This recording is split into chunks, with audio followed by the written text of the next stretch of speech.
आप सभी लोगों का स्वागत है मेरे चैनल पर। और आप सभी लोग सोच रहे होंगे कि मैं इतने दिनों से चैनल से कहाँ गायब था।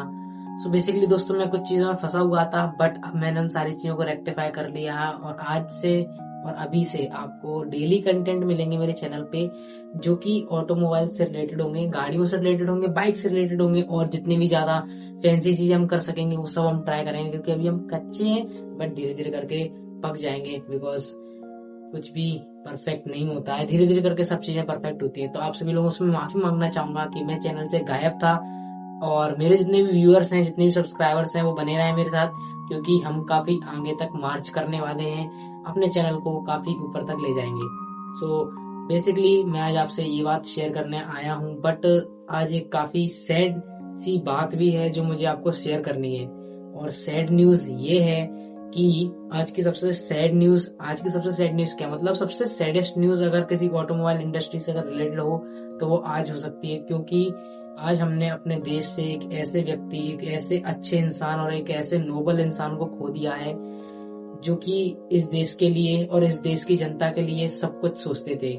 बेसिकली अगर वो चाहते तो आज वर्ल्ड के सबसे रिचेस्ट पर्सन में नंबर 1 पर होते, क्योंकि जितना दूसरे कमाते नहीं उससे ज्यादा वो डोनेट कर देते हैं। 66% of their industrial income was donated in India for education and health sectors. Education और हेल्थ सेक्टर को बेटर बनाने के लिए उन्होंने अपनी 66% डोनेशन, जो कि उनकी कंपनी का रेवेन्यू निकलता था, वो कर देते थे। और ऐसी ऐसी बात नहीं दोस्तों, वो 30 से भी ज्यादा कंपनी के मालिक हैं। जी हाँ, मैं बात करने वाला हूँ देश के रियल रतन जी, रतन टाटा सर की। तो वो रतन टाटा जी का बॉर्न हुआ था 1938 में, और 89 ईयर के बाद 9 अक्टूबर 2024 यानी आज से 2 दिन पहले उनका निधन हो चुका है। जी हाँ, उनकी डेथ हो चुकी है ऑफ द एज ऑफ 89।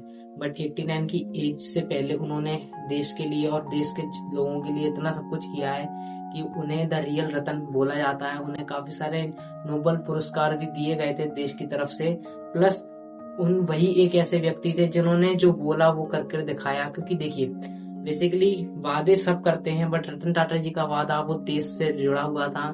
वो बात अलग है कि हम लोगों ने उनको सपोर्ट नहीं किया। अगर हम लोगों ने उनको सपोर्ट किया होता तो शायद वो हम लोगों के लिए और ऐसे अच्छे प्रोडक्ट बनाते। जी हाँ, मैं बात कर रहा हूँ उनके सबसे डाई हार्ट प्रोजेक्ट की, जो था टाटा नैनो। अब देखिए, बेसिकली उस टाइम पर जब इंसान सिर्फ स्कूटर और बाइक अफोर्ड कर सकता था 75,000 टू 85,000 की, उस टाइम पर उन्होंने विचार किया कि क्योंकि 2 व्हीलर पर 4 से 5 लोगों को बिठाकर कोई व्यक्ति घूमता था, अपनी फैमिली को लेकर घूमता था, तो बहुत ज्यादा अनसिक्योर रहता था वो, क्योंकि गाड़ी गिरने से सभी लोगों को काफी ज्यादा इंजरीज और डेथ भी हो सकती थी। इसीलिए उन्होंने सोचा कि इस अगर बजट में अगर इंसान 75,000 का स्कूटर खरीद सकता है तो उसमें 25,000 मिला के एक कार क्यों नहीं खरीद सकता।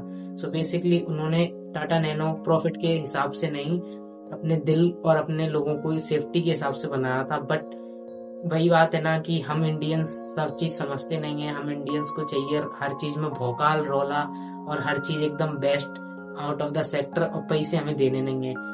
बट इस चीज को रतन टाटा जी ने काफी हद तक समझा, और इतने सारे फेलियर, टाटा नैनो का इतना गंदा फेलियर होने के बाद भी उन्होंने देश के लिए गलत नहीं सोचा। क्योंकि अगर चाहते तो वो ये भी सोच सकते थे ना कि यार, जब इन लोगों को कुछ चाहिए ही नहीं तो फिर मैं अपना टाइम वेस्ट क्यों कर रहा हूँ उन लोगों पे। बट फिर भी उन्होंने ऐसा नहीं सोचा। उन्होंने टाटा नैनो को एक फेलियर समझते हुए आगे बढ़े, और आगे बढ़कर उन्होंने इंडिया की सबसे सेफेस्ट गाड़ियों को भी निकाला। क्योंकि ऑटोमोबाइल सेक्टर में टाटा इस समय पे आप देख सकते हैं 3rd and 4th largest Indian manufacturer है। इस समय पे इंडिया में 40 से 45 हजार गाड़ियां रोज बेच रहा है टाटा, जो कि सबकी सब सेफ, सारी की सारी best in the quality segment में सेफेस्ट कार्स मानी जाती है अपनी सेगमेंट की। सो प्लीज रतन टाटा जी के लिए आप सब लोग प्रे करें और उनके आत्मा को शांति मिले, ऐसा आप सोचिए। क्योंकि मेरे को तो पक्का पता है कि उनको शांति मिलेगी, क्योंकि इतना सब कुछ अच्छा करने के बाद भी अगर भगवान उस व्यक्ति को शांति ना दे तो फिर गलती होगा मेरे हिसाब से। बट मेरे को पता है भगवान इतने निर्दयी नहीं है, क्योंकि सबको पता है कि रतन टाटा जी क्या थे और क्या है। सो बेसिकली उनका हम लोगों के बीच रहना और इतना सब कुछ करना, तो फिर हम लोगों को प्राउड होना चाहिए कि रतन टाटा जी हमारे देश में जन्मे और उन्होंने इतना सब कुछ हमारे लिए किया। सो ऑटोमोबाइल सेक्टर से जुड़ी काफी दुखद खबर है। तो मेरे चैनल को देखते रहने के लिए आप चैनल को सब्सक्राइब कर सकते हैं, और न्यू व्यूअर हैं तो चैनल को प्लीज सब्सक्राइब करें, क्योंकि आगे चलकर हम और भी एक्साइटिंग चीजें बता रहे हैं। और बाकी आप भी मेरे टोन ये सैडनेस की वजह से भाई, क्योंकि इतनी ज्यादा मैं खुशी तो बता नहीं सकता क्योंकि खुशी वाली कोई न्यूज है नहीं, बट जब खुशी वाली न्यूज होगी तो आप मेरे टोन को एकदम अलग और मेरे माइंड को एकदम रिफ्रेश देंगे, क्योंकि उस टाइम पर वो भी चलता है। Thank you for watching my video, bye.